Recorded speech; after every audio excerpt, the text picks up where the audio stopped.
102 into suppose 107 ఎంత అని అడిగాడు అనుకుందాం. ఓకేనా? రిఫరెన్స్ చెప్పండమ్మా 100.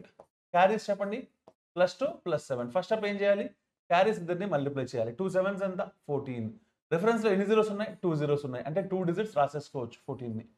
నెక్స్ట్ స్టెప్ ఏం చెప్పాను? Cross edition. అంటే 107కి 2 యాడ్ చేయండి. 107కి 2 యాడ్ చేస్తే ఎంత? 109. 109ని 1తో మల్టిప్లై చేయండి. So answer is 10914. ఓకేనా?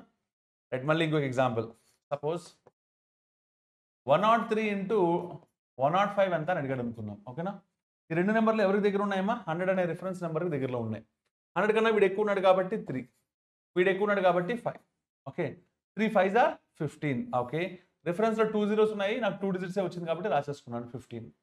క్రాస్ ఎడిషన్ అంటే 105 + 3 అంటే ఎంతమ్మా? 108. ఇంటూ 1 చేసా 108. So answer is 10815. ఓకేనా? సపోజ్ ఇంకొక ఎగ్జాంపుల్ 112 ఇంటూ 113 ఎంత అని అడిగాడు అనుకుందాం. ఓకేనా? రిఫరెన్స్ ఎంత అంటే 100. అవునా? Okay, right. క్యారీస్ ఎంత అంటే అబ్జర్వ్ చేయండి అమ్మా, వీడు +12, వీడు +13. అవునా? 12 13s ఎంత? 156. కానీ రిఫరెన్స్లో 2 జీరోసే ఉన్నాయి కాబట్టి నీకు వచ్చిన 156లో ఓకే 2 డిజిట్స్ రాయాలి కాబట్టి 56 రాసి 1 క్యారీ పెట్టుకో. ఓకేనా? రైట్. క్రాస్ ఎడిషన్ అంటే 113 + 12 అంటే ఏందమ్మా? 125. 125ని 1తో మల్టిప్లై చేయి అంటే 125 + 1 చేయి 126. So answer is 12656. Hope you understand my dear boys and girls. ఓకేనా? రైట్ అమ్మా.